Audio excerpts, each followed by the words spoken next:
Hey, welcome back to another episode of A Warrior Spirit, where we let the inner warrior out to shine in their light. Today, I have Doug Ferrier joining me. He's a coach, speaker, entrepreneur. He's a husband, a father, and more importantly, he's a friend and brother. And I appreciate you joining me today, Doug. Thank you for your time, and thank you for joining me from Canada. Makes me international now. You're welcome, Daryl, and thank you for the invitation. I'm honored to be a part of this.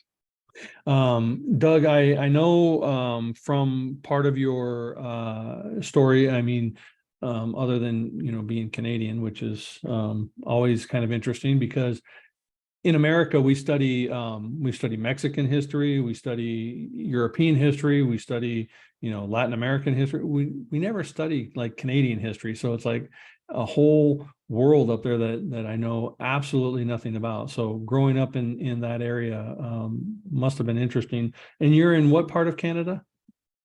I'm just outside of Toronto, Ontario, in Waterloo region. Okay. So thank you for joining me up there. At the time of this taping, I know it's going to air later. A lot of the Canadian wildfires are, the U.S. is experiencing the Canadian smoke. How close to that region are you? Um, I'm quite a distance away, a few hundred miles away or Okay. kilometers. We've had some experience of the smoke, not as bad as the US actually. We had one week where we did have advisories for the air quality. It was the worst air quality seen in some people's lives. Yeah, I know the US really got, especially the East Coast, got really inundated with that. So I'm glad that you're safe and your family's doing okay. I wanted to start today.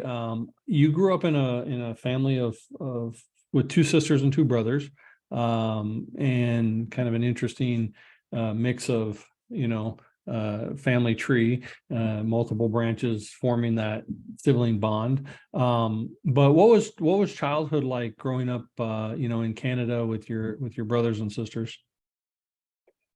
It was interesting. My older sister and I had a very close relationship, and we also fought like cats and dogs. We would beat the crap out of each other, but we would also stand up for each other. Yeah. Um, my younger brother and I, we fought a lot, and my younger sister, she just kind of coasted under the radar, and we did some family stuff together. But it was a house full. Yeah, the it's funny because a lot of families are like that where we can fight amongst us, but if anyone tries to fight against us, then we're all like, bonding to rally the Reagans and take on that foe and then go back to fighting each other. That's it. Yep, same thing here. Early on, would you say that your childhood was pretty normal, or was the family dynamics estranged, or how did that play out for you? I would say at that time, it was a strange dynamic. My mom and my dad separated when I was a toddler, really. And my mom moved my older sister and I in with another man, and when she had two kids with him, and at that time, especially in the neighborhood I grew up in, it was husband and wife with their children. There wasn't a lot of divorces. I can't remember anybody in elementary school that was from a divorced family. So did kids are prone to teasing and picking on and bullying. So did they kind of pick on you guys because you were from a broken family? And I put that in air quotes. Um, Not that I recall. Not for that reason. I mean, kids are kids. Yeah. They pick on each other for different reasons, and I don't recall being bullied for that. So when you were with your mom and your stepdad, was your relationship with your biological father still pretty good, or how did that play out for you? Um, Up until I was 7 years old, he was addicted to some hard drugs and alcohol. And from what I recall, he wasn't part of our lives. And then from 7 till 12, he was a very integral part of my life. He was there, he was present, a great male role model, a great example of what to strive for and how to live your life the right way. So he overcame his addictions and became the role model that we want our fathers to be. Absolutely. And then at 12, Um, on my 12th birthday, he was diagnosed with cancer. And a few months later, he succumbed to it and he passed away. and how did that change your dynamic at that point? Well, they say a little boy's first superhero is his father. Mm-hmm. And I lost my superhero. I lost my father. There's a part of that story, that time in my life, that up until recently I didn't share.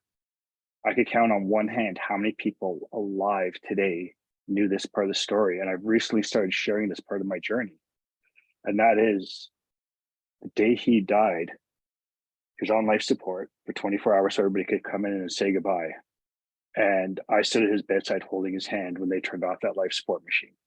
Mm-hmm. And that moment stuck with me for over 30 years. And it had a very hard and negative impact on my life. So tell me how that experience transformed your journey. I didn't know how to deal with the pain. So I would avoid it. I got into drugs, started drinking, and I abused both of them like you wouldn't believe as a teenager. I mean, you hear these stories of people abusing it. I quit doing ecstasy when I overdosed, Mm. and that And was the only reason I quit. how old were you? Uh 17 or 18. Okay, so 5 years you were on drugs and alcohol. And you said earlier to me off camera that at that time your uncle stepped in to kind of be your role model, but he was also a drug and alcohol abuser, right? Well, he was actually my step uncle, and because of the trouble I was getting into, trouble with the law, skipping school, doing drugs, drinking, my mom and stepdad sent me to work for him, and I was doing roofing. And he was the strongest male role model example I had because my stepdad, he, from what I recall and the vision I have, the memories I have, he wasn't active in our lives. Whereas my step uncle was, and he taught me some values. He taught me, the value of hard work, taught me a little bit about running a business, and he was the strongest role model I had. But yeah, like you said, he was an alcoholic, he was a gambler. There was a good stretch of his life where he didn't drink, he quit drinking, and he was doing really good. And then So he, you're a roofer today, correct? Or construction? yeah, I've been in the roofing industry now for just about 30 years. So from that time of a troubled teen, it became your life and your business. Did Yeah, it kind of help? I know you said you hadn't dealt with any of the anger or the pain from losing your father. Did that kind of help take its place to just put your focus on that, or how did that work out for you? it did, because I'd be working hard. Imagine exercising all day long. And that's essentially what I was doing.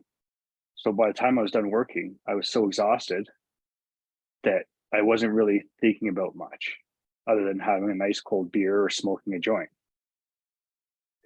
And how long did that persist? I quit all drugs. I hung on to smoking pot for a while. I quit that when I was 19. I just said enough. It had ruined a lot of relationships in my life. So I decided, you know what? No more. I'm not letting drugs affect my life and my relationships anymore. So I quit. The drinking, it kind of stayed there where I was having a couple beers after work almost every day for a few years. And then I saw it gradually progressing to having 3 beers and 4 beers and 5 beers. And when I hit 6 beers, I was like, you know what? I see a problem coming. So I cut back and I stopped. And I was probably in my early to mid 20s at that point. And you're currently married. Is this your first and only marriage, or were you married previously? This is my third one. Your third one. How old were Yeah. you with the first one? I was 19 when I met her. She was actually, when I met her, I said, you know what? I'm not going to mess up this relationship. I'm going to quit smoking pot.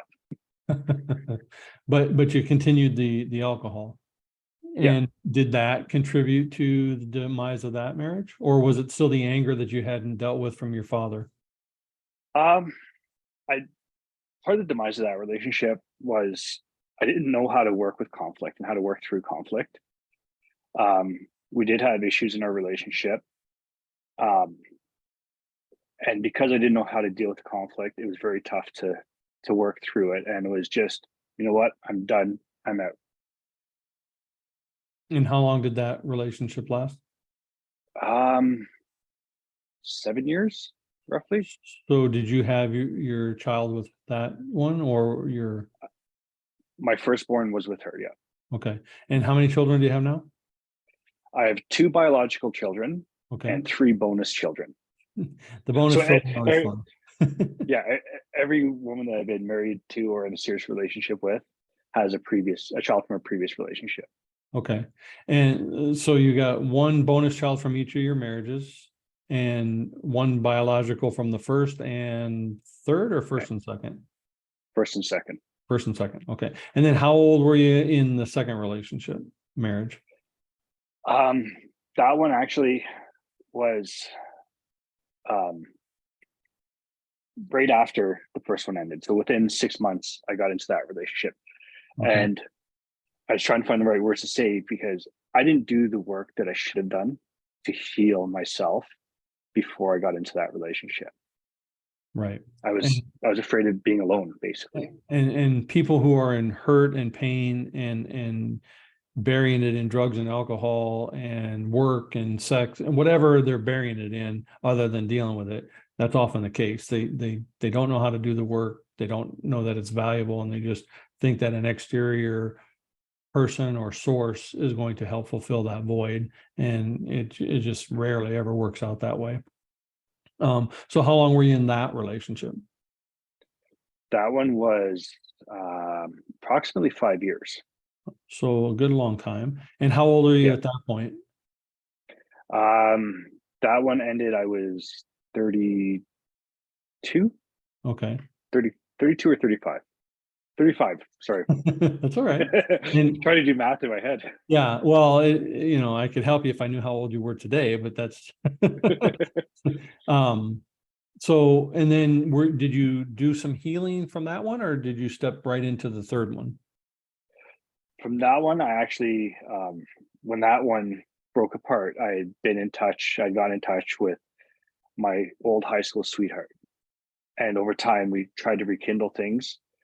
And that relationship went bad really fast. We were oil and water. We did not mix well together.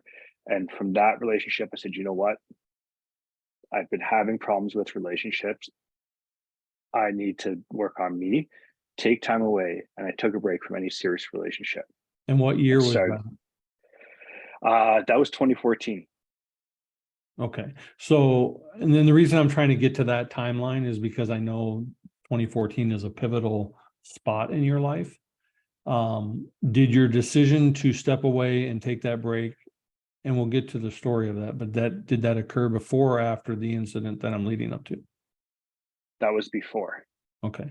So you're working your way through these bad relationships. You're figuring out that the drugs and alcohol aren't helping.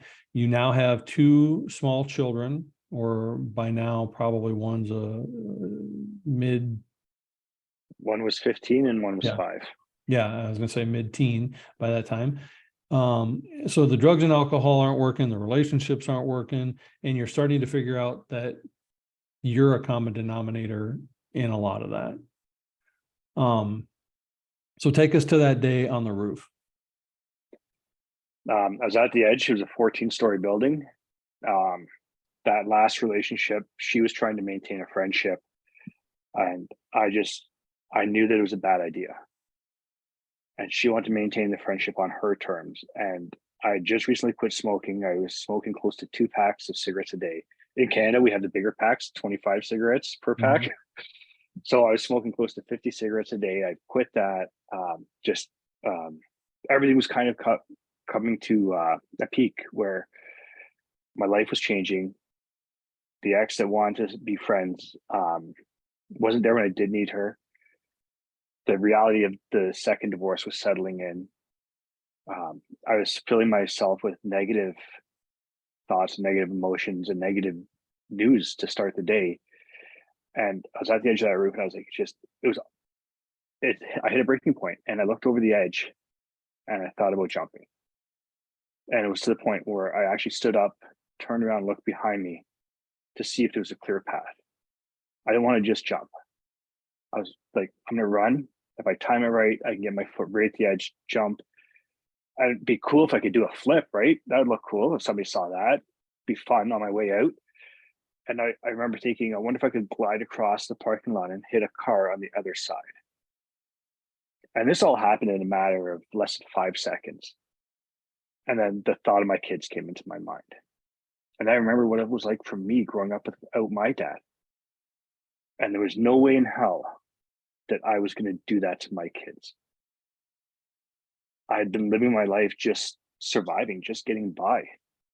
It was time to thrive and live with a purpose and to fight for this life and to fight to give the life that my kids deserve.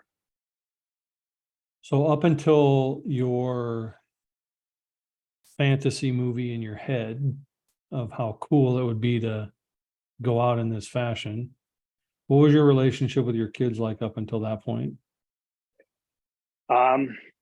My son and I had just rekindled. We hadn't actually talked for about a year. And we just started talking again and hanging out. And my daughter, I was seeing her every other weekend and then once a week for dinner. And I was driving at least an hour and a half to see her. I was living in Toronto. She was in an hour west of Toronto. And it wasn't enough. I wasn't having enough time with them. I was having great bonding times when I was with them. And I wasn't as present as I could have been, but I was present for them. And so you play this movie of your exit through your head, and then the reality of leaving your children fatherless takes hold. And what was your next step? Because obviously it wasn't forward off the ledge of that 14-foot building. What was your next step? It was to look inward, start doing the work to figure out what it was that brought me to this point. Everything that happened in my life that has had an impact on me, whether it's negative or positive, take stock of it. If it had a negative impact and I hadn't dealt with it and gone through the emotions properly, I went through it. I changed it up. One of the biggest things I did was change my morning routine. Because I used to start my day off, I would get up, I would turn on the kettle to make a coffee, and then I would put on our 24-hour news channel that had a cycle of every half hour. It would just repeat the same news over and over again. And the saying in the media is, if it bleeds, it leads. And you're hearing about stabbings and shootings and all this crap first thing in the morning. That's how it started my day. And at the time, to add to it, my business was failing. It was just so I got rid of the news, started focusing on what I could do to improve myself. So take me a moment to that rooftop, because you planned out, okay, there's a path to run. I can plant my foot here. I can sail across the parking lot. What was how long did you stay up there after you said this is bullshit? Like, did you physically break down up there on that rooftop? Did you go to a friend? Did you tell anyone? Like, what was your response to that moment? I walked away from the edge and I sat on, I had a bucket there for my tools, and I sat in that bucket and just I sat there with myself. And I looked around and I realized one big factor. There was nobody else there. It was just me. But I had 3 people in my life at that time. They were key pivotal people that I could lean on. One was my ex-sister-in-law from my first marriage, my sister, and a friend. Those 3 people, because I didn't realize how much they were helping me, but those 3 people, just having conversations with them, not even talking about what I was going through, just having normal conversations with them, I felt loved and needed. And what I realized, and it took me a while to realize this, at that time, I was loved by so many people, but there was one person that didn't love me the way I needed to be loved. Mhm. Guess who that was? You. Exactly. Mhm. So you sat there and you came to this realization, which is really like that's a powerful moment if you envision that part of the movie. Like I mean, you're a construction guy, you're a pretty manly man, I would say. And to envision just sitting alone on that bucket, realizing what you were about to do and why, that had to be a pretty powerful feeling to step back from and then say, okay, I'm the problem. I need to move forward. How long from that point till you actually dealt with your father being an issue in that? The real aha moment for that happened less than a year ago. Um, For 9 years, yeah, 8 years. yeah. I realized that there was a lot there, but I hadn't got the full clarity and had the full aha moment. And what brought me to that aha moment to give me that full clarity was talking with my older sister, who was in that room with me the day my dad died, and hearing her perspective of that moment and what she remembered. And I didn't feel alone. I wasn't alone in that moment anymore. It wasn't just me. Did she feel alone in that moment too? No, So her perspective was not the same isolation that yours was. that's correct. Did it ever dawn on her to, over the time from 12 till whatever that age is, those 30 years, 32-ish, 33-ish, whatever, did it ever dawn on her to even talk to you about that? Like, my No, brother was there, I should maybe like check in on him and like see how he is? we talked a little bit when it first happened about it, but after that, we were both in our teens. She was Mm, 15 at the time. So, she was going through the emotions that she goes through as a 15-year-old girl who just lost her father. mhm. And, the life we had at home with my mom and stepdad wasn't a great one either. So we're trying to navigate through all that. We just, I guess we really didn't make the time for each other.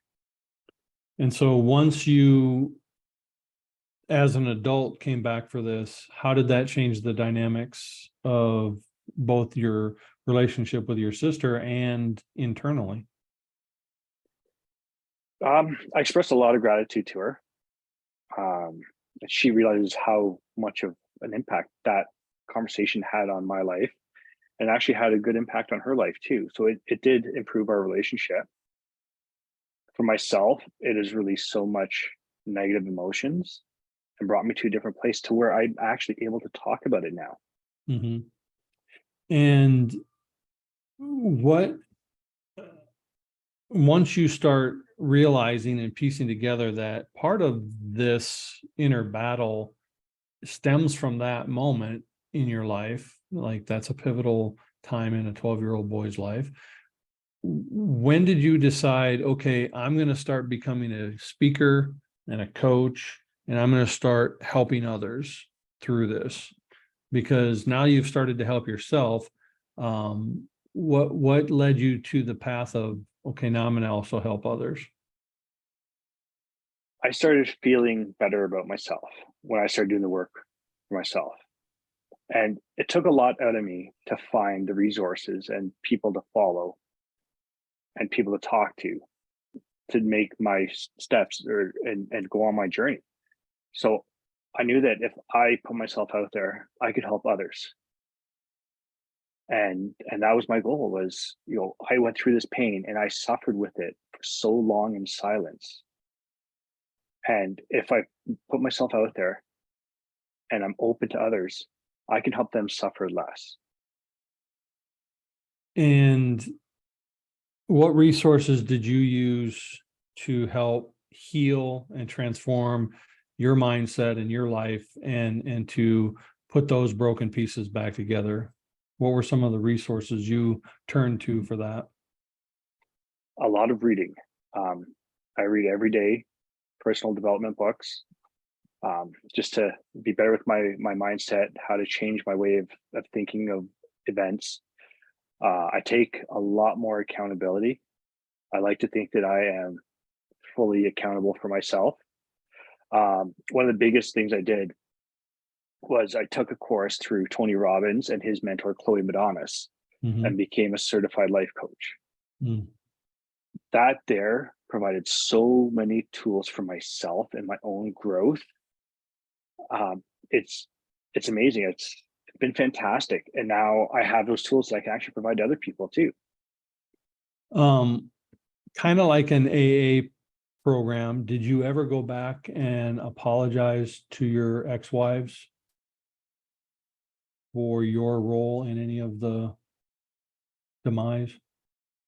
I have not.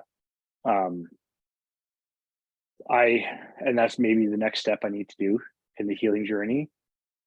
My first ex-wife, um, without getting into too many details, I take accountability for what I didn't do in the relationship, but there's stuff that she did in the relationship that ultimately led to the demise of it. Sure. I got that. Um, and my, I guess my ego just is like, I don't feel like I need to apologize for her actions. Right. But Um, you do need to be accountable for yours, regardless yes, of that. yeah. How has this change in you improved your relationship with both of your children now? Because now they're both older. Um, So my son and I have a great relationship.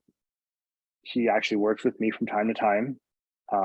It is amazing because one day we would practice every day at dinner time. We'd go around the table and say one thing we're grateful for. And he had started a job at a new company. And one day at dinner, he said he was grateful for the knowledge and experience I gave him because he went to this company and he was their number one worker in the trade. nice. And it's just, if it's success. I just gave my son the ability for the rest of his life to be able to provide for himself and his family. Yeah. No matter what happens, he'll be able to provide for them. Um, Recently, it's been actually about almost 2 years where my daughter hasn't spoken to me. Mm. I reach out. I don't know why. I've asked, when maybe it's me being oblivious and not seeing what I did, but she's 15 now. Hmm. Um, and she's going through her emotions and her changes in life. Yeah. And maybe because I haven't made that apology and corrected the relationship that I had with her mom, maybe that's part of it. Well, I raised a daughter. She's 24 now, and I understand, that age period and those hormones. And um, it is different for boys than it is for girls, certainly. But when our father, our superhero, um, is a little flawed, but also, there's a lot there other than just the dynamics. But certainly, personally, my relationship with my daughter improved when I got out of my own way and she could see my flaws and the corrections and the steps that I made to overcome those flaws. When I stopped being impervious to, making errors, um, that changed, the dynamic of her needing to always, live up to that perfection. So I don't know if that, plays or not, but I know that's how it was. So I basically, all of that to say I understand. um, um, yeah, family dynamics are a little challenging. As you move into this, is your intent now to continue in the roofing business? Is it to become a public speaker on a more grand scale, to be a coach in a bigger fashion? What is your future look like for Doug? The very near future is completely exiting my roofing business, Okay. and focusing on being a speaker and a coach. And do you have a dynamic of a person that you're kind of trying to help? I know that you've spoken to some other men who and we as men, we don't often get to express our emotions and our tears and those aspects. And when we find a safety net and a place where we can be that open and vulnerable, I find that it does help. Meeting a person like you who is, as I said, a manly man, but still vulnerable and kind and compassionate, that is a great feeling to know that, again, we're not on an island to ourselves, and it doesn't have to all be that hard exterior. So just curious, what's your plan and your focus going to be? I've been working on that. That's actually an area that I haven't clearly identified. Um, you know, I don't want to say no to anybody, but I can't say yes to everybody, and I Right. can't help everybody. Um, a lot of the people that relate to me and my story are men that are going through divorce, men that have lost their dad, men that have had poor male role models. Mm-hmm. Um, but there's parts of my story. I was actually recently at a speaking event, and there was a lady that was there when I spoke about the passing of my father and how I work through those emotions now, as opposed to at the time. It helped her because she went through a similar experience and she Mm-hmm. hadn't dealt with those emotions. Mm-hmm. Yeah, I find in the coaching area, because I mainly focus on helping females, energy centered and spiritually guided females. Um, I find that as I'm helping them, and they're finding success and working through their stuff and healing, I find that other people, men, go, "Hey, I see what you're doing over here. Do you think that would help me too?" And I'm like, "Sure." So I don't have to target them per se, but I can help them because they see the results.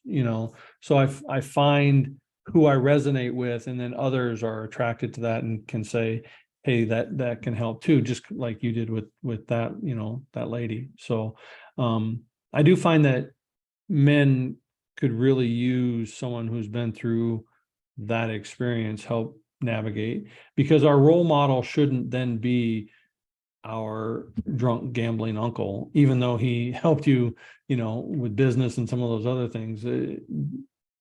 That shouldn't be our only form of a role model, or isolation. Like, you know what I mean? Yeah. I think you It's have a power within you. You have this gentleness, but I think there's a power within that gentleness that can really resonate and hit home with others, you know. I appreciate that. Do you find that your transition has helped with your current marriage? It has. And Absolutely. how is that dynamic changed? I'm more present. Um, I'm more aware. I'm more supportive. I actually look at areas where she isn't confident and find ways that I can help strengthen her. Hmm. And Not to change her, but to make her feel better about herself and to help me understand her better. It's helped me to look at how she wants to be felt or appreciated, as opposed to how I think. yeah, and being more present, has that also diminished the anger and the volatility and the "I'm just going to walk away" mentality? It absolutely has. And So the if, go ahead, it's, the the anger, that was a big one because there was a lot of anger mhm, that I had to work through. I would snap so easily, mhm, and I just never really figured out where that was coming from. mhm, And when I started doing the work, then it opened up my eyes to be more aware. And I saw my kids reacting the way I was. I was like, whoa, wait a minute. mhm, They learned this behavior from me. mhm, I need to fix this. And then one day, my mom's passed away now, but I remember one day when she was in the hospital, I saw the way she reacted to something that was really nothing major, but to her it was. And the way she reacted, I was like, my kids learned it from me. I learned it from my mother. mhm. So I've sourced it, I've recognized it, and I've worked on it.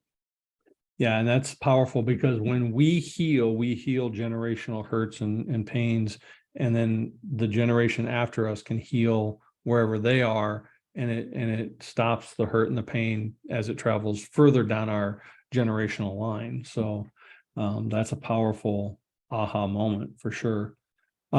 If you were to give advice, one piece of advice to anyone who is standing on a theoretical 14-foot building, thinking about doing a backflip off onto the nearest car, what would your advice to that person be? One word, don't.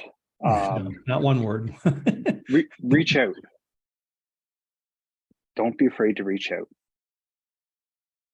People aren't going to judge you. Suicide, it doesn't take away the pain. Mhm, It actually multiplies it and passes it on to other people. mhm, Because if people don't know you're hurting, then they ask, why didn't I know? Why didn't they talk to me? Why mhm, didn't I see it? Whereas if you're hurting and you talk to somebody, they're going to want to be there for you. I can guarantee that everybody in this world has at least one person that would rather sit down with them and have a beer, a water, a wine, a coffee, whatever it is, and talk about their problems instead of going to their funeral. mhm. Absolutely. I think one important part that you shared a little earlier is that, and I think this is applicable to what we're now saying, we're loved by more than the people we think we are. We Yes, are absolutely more people in our corner than we think we have.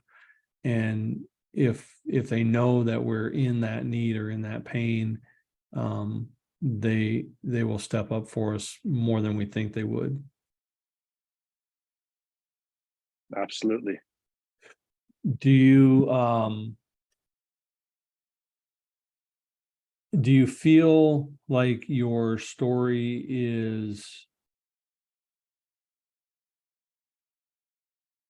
healing now to you the more you tell it? Yes. Yes, absolutely.